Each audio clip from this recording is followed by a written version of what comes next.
Hey folks, and welcome back. Today we're going to be starting our new unit on the periodic table. So we are going to be loading up the notes today a little bit differently. We're going to be loading them in Cami. So make sure that on the assignment page that you are opening up the window down here, right? And that'll open up the notes in Cami. And then you also will want to follow along here. The reason why we're loading it in Cami is that we're going to be doing some drawing on our periodic table as we learn more about it. So let's start off. We've kind of already mentioned this before, but how is the periodic table arranged? Well, on the modern periodic table, elements are arranged by increasing atomic number or the number of protons. So you'll want to go ahead and maybe pause the video and write that in here. And then I'm going to just scroll down and take a look at the actual periodic table. And so if we look here, right, we have 1, 2, 3, 4, 5, 6, right? We can see that our atomic number is increasing from left to right along the rows. And then as we go down the columns, right, it is increasing as well. And so remember, that is the number of protons. That is how we have arranged the periodic table. So go ahead and pause the video and write that in up top. All right, so now our first kind of new piece of information is that there are actually 3 major types of elements, and those are the metals, the nonmetals, and the metalloids. The metals are found generally on the left side of the periodic table, and the left side of the periodic table is defined by the staircase, which I'll show you when we take a look back at the actual periodic table. The nonmetals are generally on the right side of the periodic table, or defined as basically being to the right of the staircase. And then the one exception to that is hydrogen, which is a non-metal but is located on the left side of the periodic table. And we'll get into why that is a little bit later. And then our third class are the metalloids. The metalloids are found between the 2 different groups, between the metals and the nonmetals. And so if we actually look at the periodic table, here is our staircase, right? This black line right here. And again, this kind of denotes the left and right hand sides of the periodic table. So what we need to do is we need to take this information and kind of color our periodic table a little bit so that way you all can remember which ones are which. So remember, our metals are on the left-hand side of the periodic table, and so we need to pick a color, and if we want to stick with the green that is on here, that's fine, or you can pick a different color. So here's our key, right? So you want to fill that in. We'll fill that in with green. And then what I just want you to do is to just outline the metals on the periodic table. We're not going to shade them all in because then it'll kind of cover it up. But if we just kind of outline it, right? So these are our metals here. And that does include aluminum. So aluminum is a metal. And let's see, I always forget. Yes, polonium is a metal.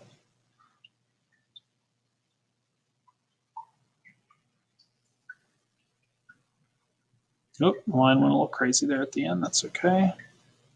And then also this big group down at the bottom, these are all considered metals as well. Okay, so again, whatever color you pick, make sure you put that in the key. And then these are all of the metals on the periodic table.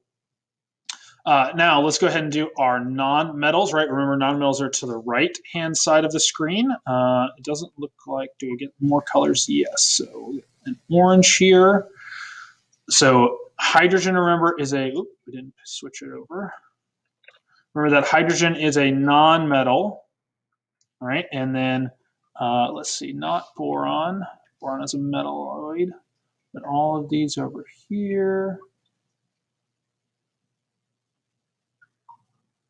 Selenium is a non-metal. Maybe you can draw your lines a little bit neater than I can. Okay, so there's all of our non-metals. Make sure to put that in the key.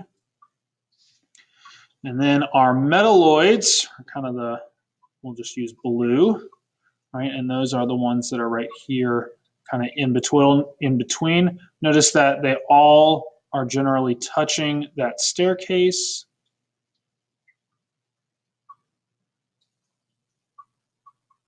Okay, and then these again are our metalloids.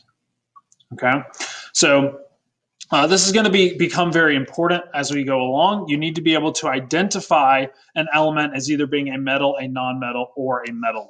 Okay, so again, metals to the left side of the staircase, non-metals to the right side of the staircase, and then our metalloids are kind of right here along the middle, right along the staircase. All right, now, the vertical columns on the periodic table have specific names, and those are called groups or families, okay? The groups are kind of the more general term. The families are some of the kind of specific names, and we're going to be talking about some specific family names here just in a moment, but the groups are the vertical columns on the periodic table. And the groups have three things in common. You want to make sure to write these down. They have the same number of valence electrons, which we're going to be talking more about in our next class. They form the same charge ions, which again is something we're going to be talking about. Ions are charged atoms. Remember, we've only talked about neutral atoms up to this point. These are charged atoms, and they all are going to react similarly. Okay, they all are going to react similarly. So make sure that you write this down in the notes, positively if you need.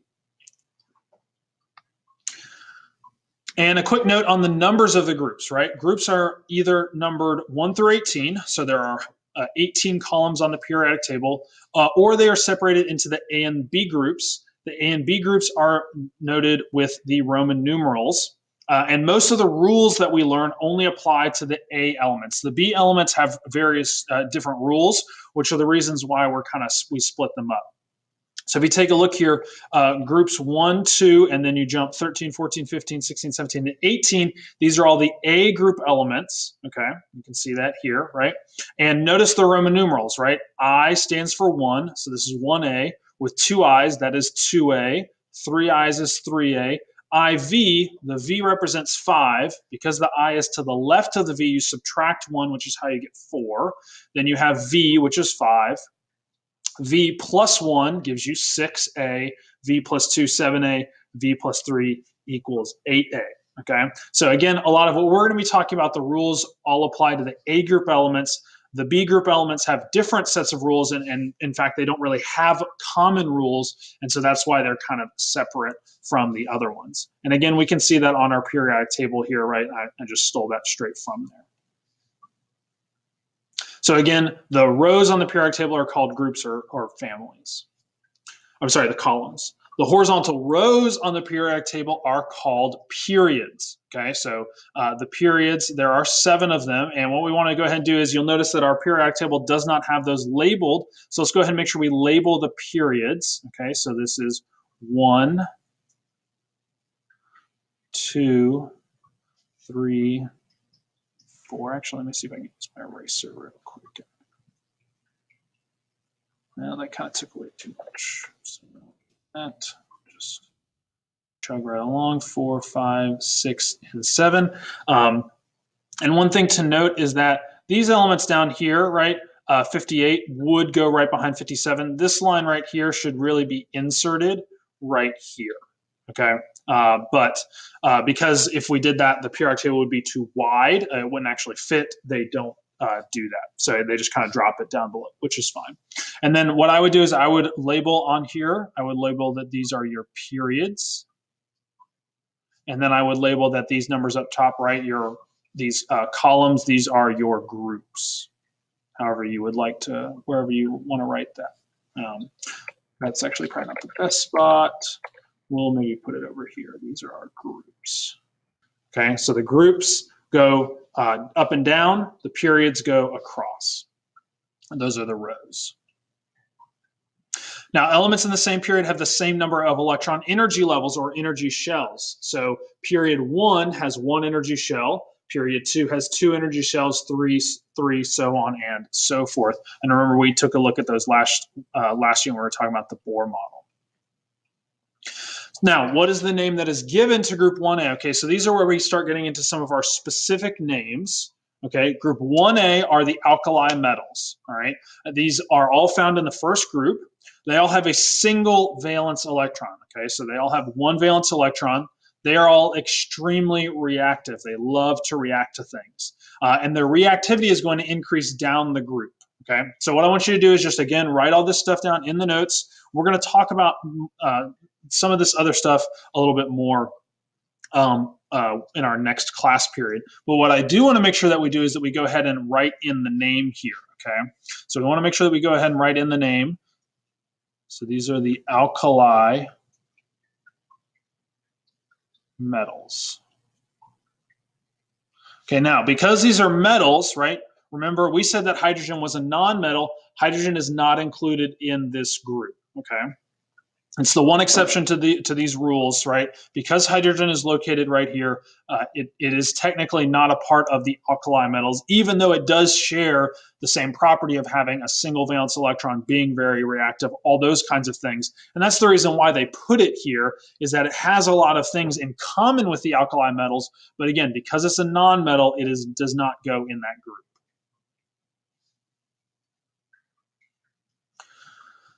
Right, group 2A is another one of our named groups. And again, these are the kind of the family names. So when we talk about families, these are those special names, right? So group 2A are called the alkaline earth metals. So a little bit different, alkaline earth metals. These are all found in the second group. They all have 2 valence electrons, okay? And the reactivity, again, increases as we go down the group. All right. So again, we'll make sure we write these in. Make sure you write that other information into the notes. Right. These are the alkaline earth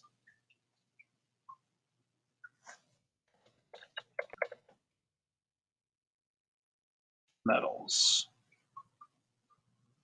Okay. So these are the alkaline earth metals right here in group 2A. And this includes all of them because they are all metals.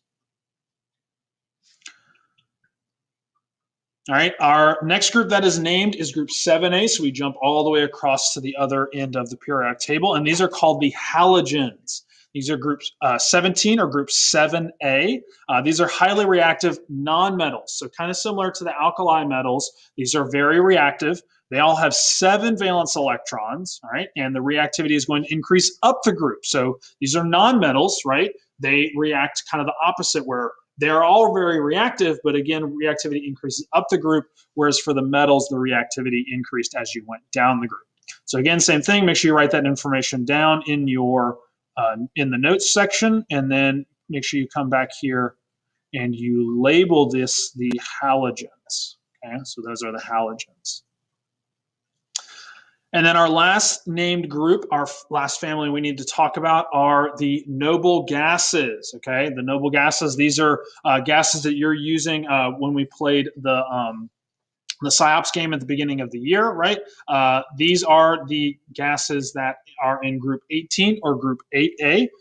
This is wrong, this should say 8A. So that means that it should be VII. There we go. They are all colorless and odorless, and they are extremely unreactive.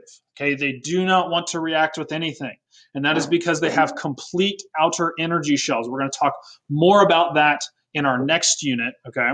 But they are extremely unreactive. They don't want to react with anything, and that is because they have complete outer energy shells. And you'll notice if you pass a current through them, they will shine brightly, and oftentimes these are used in neon signs. One of them is neon itself, and so that is why those signs are called neon signs, because they have the element neon in them. And so we are going to make sure to put in their name here, the noble gases. G's a little wonky there. Okay, just get rid of it. You all know it's a G. Okay, our final group that we want to talk about. Now, this one is not technically a single group because it is not within one column on the periodic table, but it is kind of a named group of elements, and these are the transition metals. Okay, the transition metals, this is basically all of the B group elements, okay? All the B group elements, those are the transition metals. These metals vary greatly. They have a lot of different properties. Again, kind of like what we talked about. They don't have one unifying thing other than the fact that they are metals, and that the fact that they basically break the rules that everywhere else uses. So we'll make sure to name these. Again, these are the transition metals. And again, that's basically the name given to all of the B group elements. So that is the group up here, and then also the group that is down at the bottom. Sometimes you'll see the ones at the bottom referred to as the lanthanides and the actinides, and that's because they basically come after the La and the Ac, the lanthanum and actinium, those periods, right, 57, then 58. And so sometimes you will see these called lanthanides and actinides, just because of the fact that they come after that. It's not something that you need to know for this class, but it's something certainly if you went and took chemistry that you would be expected to learn about. Okay? All right, well, I think that is all for today. Make sure you've got all this filled out here and that you also have everything filled out up here. And we will be revisiting the periodic table in our next lesson to talk a little bit more about these things. All right, thanks for watching, y'all, and I'll see you next time.